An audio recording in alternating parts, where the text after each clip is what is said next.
तलाश में, आँखों में लहराए नए नए देखा, मौसम सा बदल गया, झोंके पतझड़ के, खुशबू बनकर बिखर गए अपनी तलाश में, अपनी तलाश में।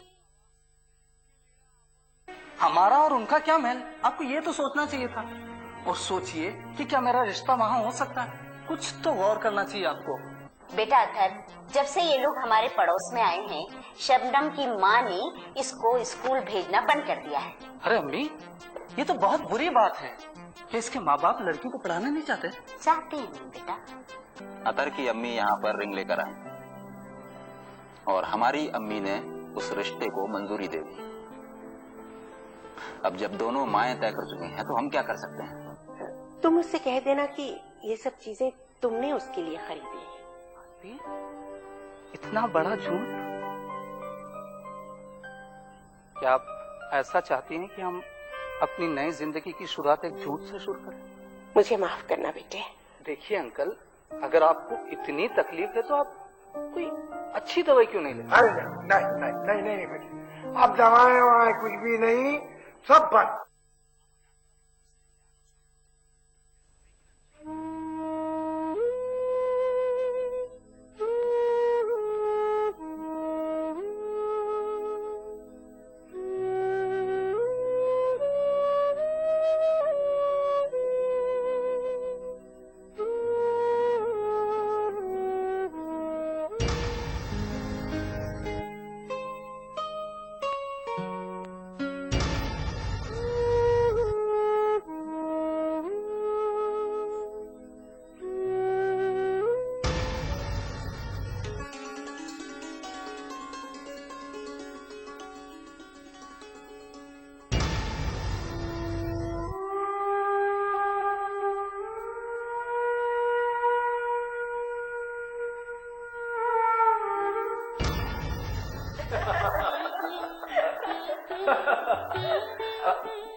अरे भाई, मेरी बेटी ने क्या बनाया?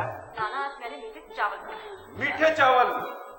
माया, तुम हमेशा चिल्लाती रहती हो कि मेरी बेटी कुछ काम नहीं करती। देखो, मेरी बेटी ने मीठे चावल बनाए। ओहो, तुम्हें पता है ना, डॉक्टर ने तुम्हारा नाना को मीठा खाने मना किया था। मत खाओ। अरे अरे ठहरो भाई। अरे छोड़ो। अरे मेरी बेटी ने पहली बार मीठे चावल बनाए, थोड़ा सा तो खाने दो। नहीं।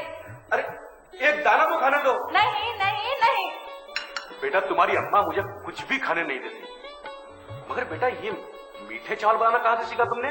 नाना, ये मीठे चावल मुझे सलमा आंटी ने बनाना था है। सलमा भाभी? अरे भाई, सलमा भाभी तो पकवान के उस्ताद हैं। क्या मजे के खाने पकाते हो ना? गाफिल भाई बोलते सलमा भाभी को खाना पकाने उन्होंने सिखाए। अरे झूठ बोलते भाई, उन्होंने एक नंबर के झूठे हैं। 40 वर्षों में उनकी शायरी के अंदर कितनी नमक कितनी मिर्ची डालना उनको नहीं मालूम, खाना क्या पकाते। नाना, मुझे गाफिल अंकल को देखकर बहुत हंसी आती है। क्यों भाई, क्यों? कितने लंबे हो। अच्छा बेटा, जरा जाकर तेरी दीदी को दे, अभी तक सो रही है, उसे जरा जगा दे। मैं जाके देखती हूँ। हाँ। क्या है जी? थोड़ा सा चावल दे दो। नहीं। दे दो ना, थोड़ा सा। खाएंगे? हाँ।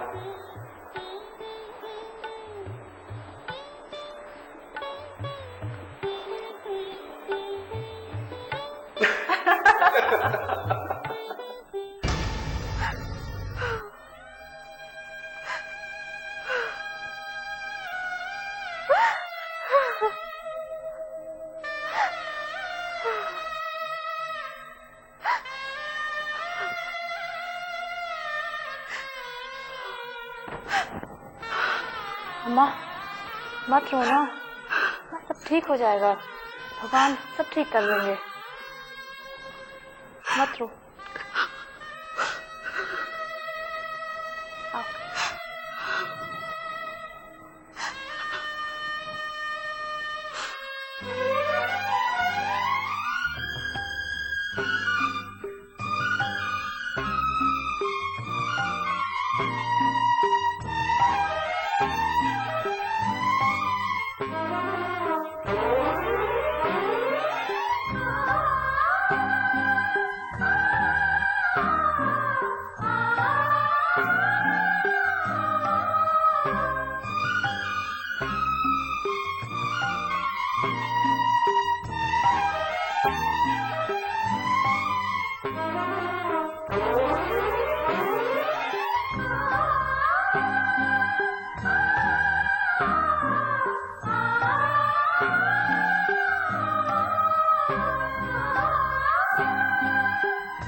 कैसे दो राहें पे लाकर अपनी जिंदगी को खड़ा कर दिया है मैंने।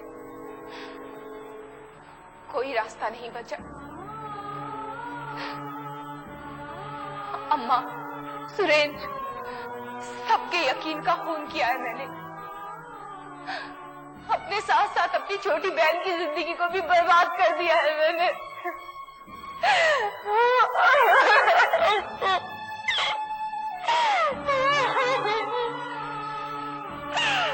मुझे माफ कर दो अम्मा। नहीं, मुझे कोई माफ नहीं करेगा। अब तो भगवान भी मेरी फरियाद नहीं सुनेगा। पाप किया है ना मैंने, इसकी सजा सिर्फ मुझे मिलेगी। सारी जिंदगी रो रो के गुजरेगी मेरी। कभी खुश नहीं रहूंगी मैं, कभी सुकून नहीं मिलेगा मुझे, कभी खुश नहीं रहूंगी मैं क्या करूं? मुझे कोई रास्ता नहीं दिखता। मेरी मदद करो भगवान, मेरी मदद करो। मुझे नादान समझकर मेरी मदद करो भगवान। मैं किसी को मुंह दिखाने लायक नहीं।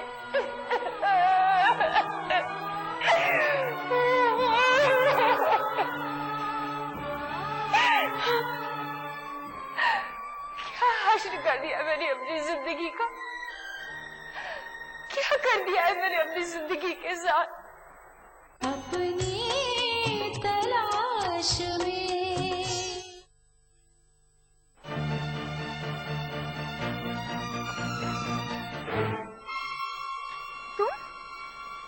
तुम फिर आ गए?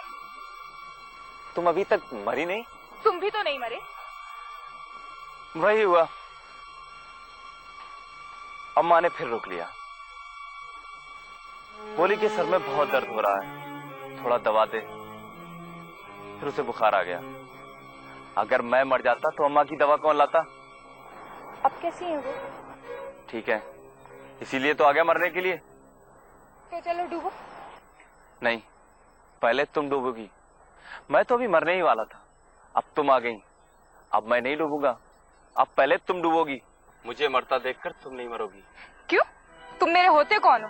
कोई नहीं, मैं तो ये तक नहीं जानता कि तुम्हारा नाम क्या है, तुम कहाँ रहती हो, तुम्हारा फोन नंबर क्या है। मेरा नाम सरिता रेड्डी है और मेरा फोन नंबर है 7779922। और अगर तुम ये सोच रहे हो कि तुम मेरे घर जाके बता दोगे तो ऐसा नहीं होगा, क्योंकि मुझसे पहले तुम इसमें कूदोगे। नहीं, मुझे मरता देखकर तुम नहीं मर पाओगी, क्योंकि जब मैं मरने लगूंगा तो बार बार पानी के ऊपर आऊंगा और जोर जोर से तुम्हारी मदद मांगूंगा, तुमसे खुशामद करूंगा और चिल्लाऊंगा। तुम क्या जानो मरते वक्त कितनी तकलीफ होती है। उस वक्त जी चाहता है कि कोई तो हमें बचा लेता, कोई तो होता जो हमारी मदद करता। फिर मैं चिल्ला चिल्ला कर मर जाऊंगा। मुझे मरता देखकर तुम मरने का ख्याल भी दिमाग से निकाल दोगी और जाकर सबको बता दोगी। फिर सब लोग मेरी लाश उठाकर ले जाएंगे और रोएंगे। फिर कुछ दिनों बाद सब भूल जाएंगे। हाँ, मेरी माँ मुझे बहुत याद करेगी और बहुत रोएगी। जानती हो, सबसे बड़ी बदनसीबी किसी माँ की ये होती है कि उसकी औलाद उसके सामने मर जाए।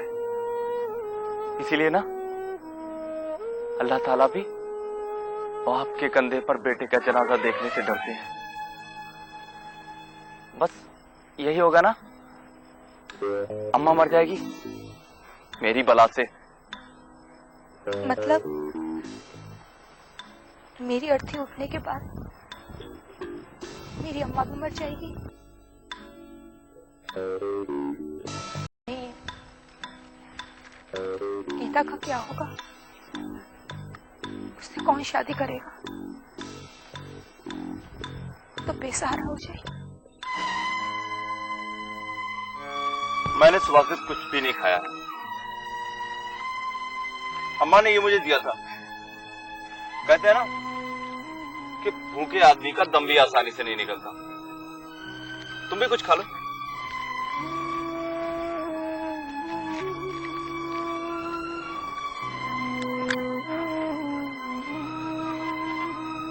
अच्छा चलो, अब तुम कूदो।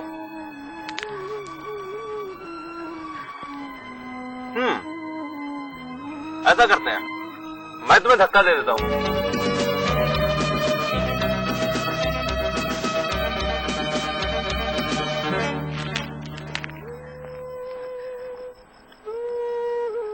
चलो, मैं तुम्हें धक्का देता हूं। नहीं, मैं नहीं मरूंगी। मैं नहीं मरना चाहती। मैं नहीं मरना चाहती। मेरा ख्याल ठीक था।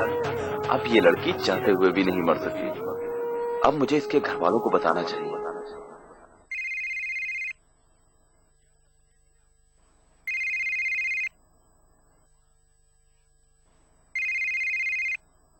हेलो, ये सरिता का घर है ना? जी आप कौन? मैं कोई भी हूँ, लेकिन मैं आपको ये बताना चाहता हूँ कि सरिता 2 बार डूब के मरने की कोशिश कर चुकी है। क्या? ये क्या कह रहे हैं आप? मैं वहाँ टहलने जाता हूँ और दोनों बार मैंने किसी ना किसी तरह उसको समझा के बहलाकर वापस भेज दिया। हाँ, वो एक रात घर से चली गई थी। एक रात नहीं, आज वो फिर आई थी। माँ जी, आपने सरिता को मौत के किनारे पर छोड़ दिया है। शायद वो इस दुनिया से तंग आ चुकी है और आप आराम से सो रही थी। जाइए, जाकर दरवाजा खोलिए, शायद वो घर आ चुकी होगी। हाँ, मैं अभी जाके देखती हूँ। एक मिनट। अगर अब वो डूब के मरने के लिए गई तो मैं उसे वहां नहीं मिलूंगा। ये महज इत्तेफाक था कि मैं दोनों रातों वहां टहलने गया था और फिर मुझे उसे बहलाने के लिए झूठी कहानियां बनाना पड़ी। लेकिन आप कैसी माँ हैं, उसे मरने के अलावा कोई दूसरा रास्ता नहीं बता सकती? माँ जी, सरिता अपने आप को मोम की गुड़िया क्यों समझती है? उसे जिंदगी से लड़ना सिखाइए और उसे बताइए कि और भी गम है जमाने में मोहब्बत के सिवा। अपनी तलाश में।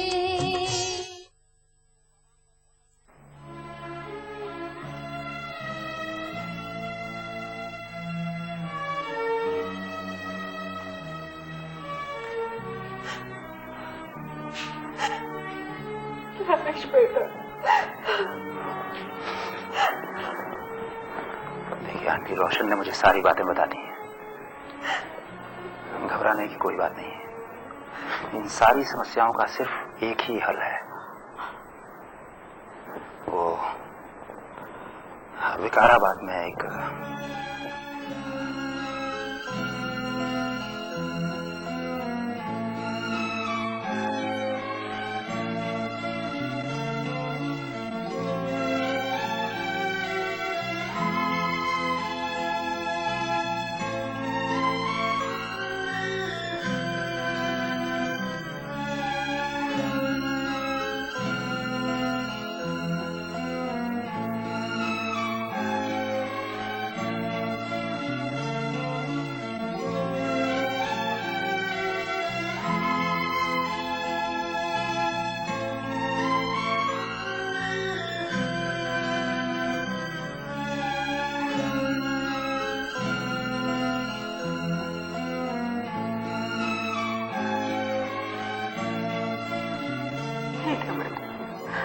इसका सवाल दूसरा रास्ता भी नहीं।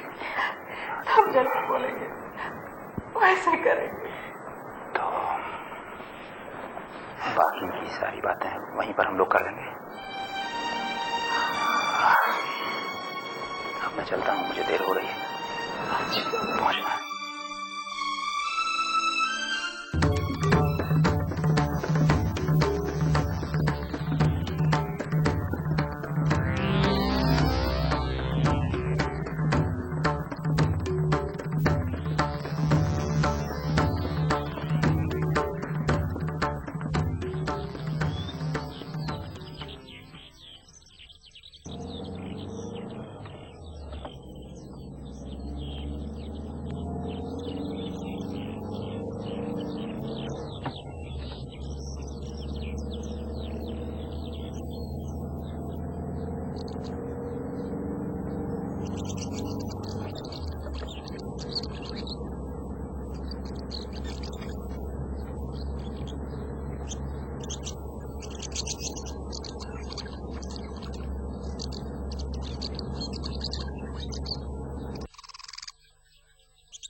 अम्मा मुझे घर ले चल अम्मा।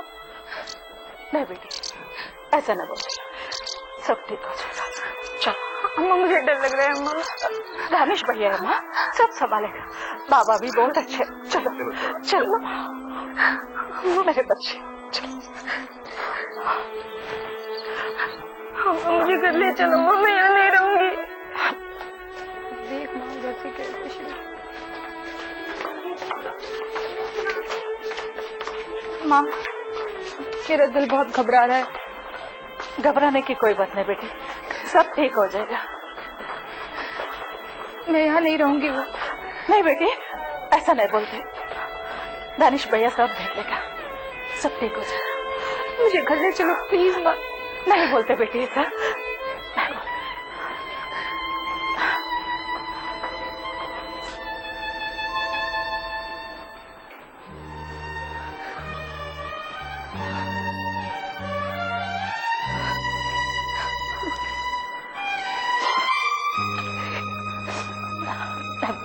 दानिश बेटा, तुम तो जरा समझो ना उसको। नहीं रोती।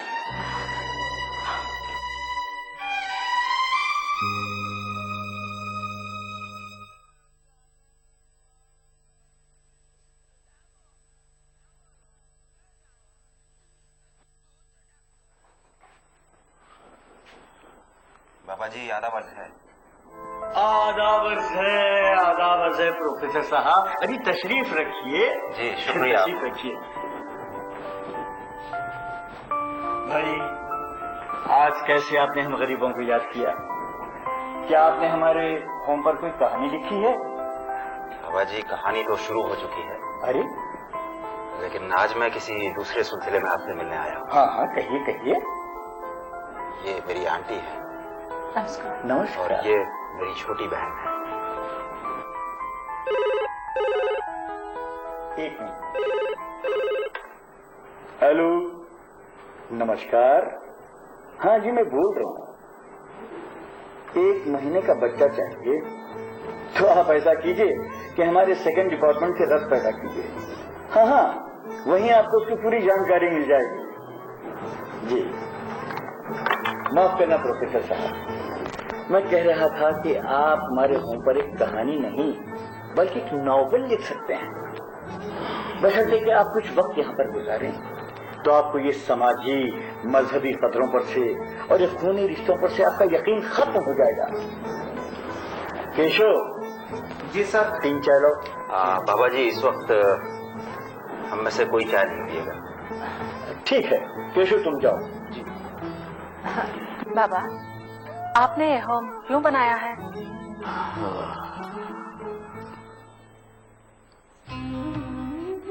मैंने ये होम क्यों बनाया? अपने बच्चों का हक छीनकर 1 करोड़ रुपया क्यों लगा दिया? आज आपको सच बात बताऊं, यहां हमारे देश के महान राइटर बैठे हैं जो फर्जी कहानियां लिखते हैं।